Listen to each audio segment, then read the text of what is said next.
welcome to Cheap Joe's Art Stuff. My name is Julie, and I'm here to impart some knowledge to you today via a 2-minute art tip. But don't be fooled, this isn't going to take 2 minutes, it's going to take longer. Not even going to lie. We're going to be talking about all the different characteristics of canvas to help you kind of shop for what you need a little bit better. What is it that you need? What is it? We got it. Let's just talk about all the different options that we have. If you are somebody that already stretches your own canvas via a canvas roll and then stretcher bars and all that kind of stuff, you're way outside this video. This is not going to be for you. I mean, if you are already at that point, whatever. But if you're somebody who's kind of new to this or doesn't know about all the different options that are available in Canvas, this is going to help out a lot. Let's talk about some of the options. One, we have a couple of different canvas options available in terms of the fabric. We have cotton or we have linen, and we have them in different varieties and stuff like this, but basically the dividing line for those is that cotton tends to be a lot less expensive. It has a little bit more of a pronounced tooth, which means it's a little bit bumpier. Or you can use linen. We carry primarily Clausen in the roll, which is a Belgian linen. Linen is generally preferred for portrait artists because it has a finer tooth, which means it's not quite as bumpy, which is perfect for portraits because then you don't want to have to compensate for bumps and stuff all over. Now, in terms of weight, we have a couple of different options. We have what's considered an economy weight, which is a 7 to 8 ounce, or we have the professional weight, which is like a 10 to 12 ounce. Structurally, does it make any difference when you're sticking paint to just one surface? No, it does not.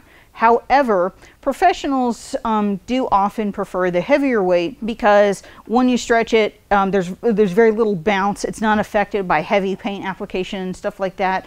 Whereas the lighter stuff can sometimes, if you get it really, really damp, can get a little wiggly and you have to tighten it up. Then another terminology you may not be familiar with is double, triple, or even quadruple primed. That has to do with the amount of layers of gesso that have been applied to that canvas. So 2 is double, 3 triple, on and on and on. So with sequential layers of gesso that are applied to it, you get a smoother, richer consistency and stuff like that. You can have canvas that is primed with acrylic gesso, or we do have some that are primed with an oil gesso.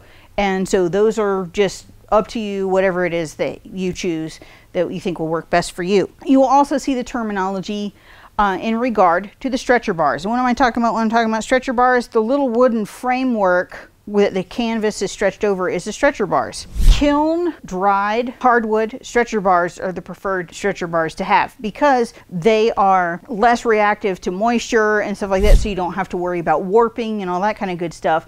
And here at Cheap Joe's, we've only got the best stuff, so all of ours are kiln dried. A couple of other terminologies that you may be or may not be familiar with, and that is gallery wrap. Now, let me explain this. Several years ago, when NAFTA took effect, there was a lot of consolidation of manufacturing where canvas was concerned. And so it got down to very, very, not that many manufacturers anymore.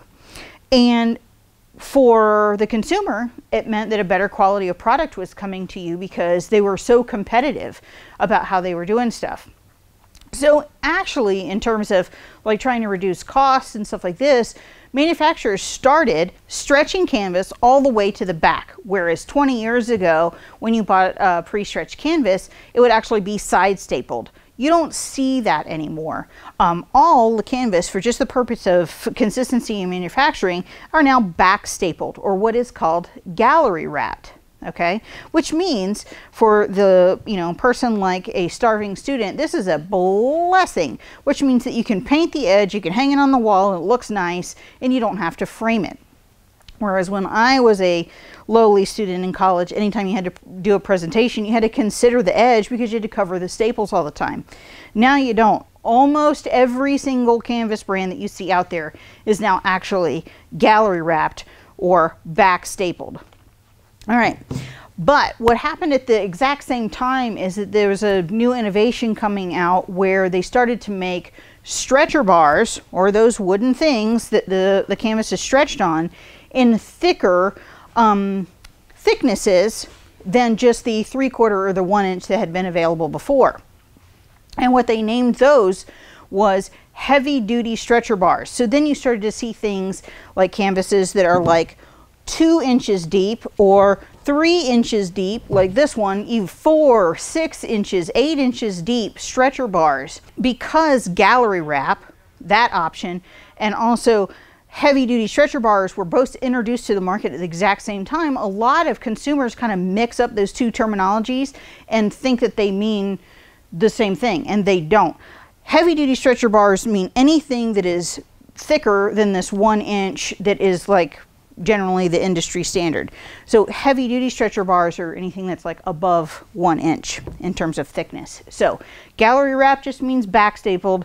Heavy duty stretcher bars or heavy duty canvas just means anything thicker than 1 inch. So hopefully this helps you in your canvas shopping process and can guide you in selecting what would just absolutely be the best for you. So take a look.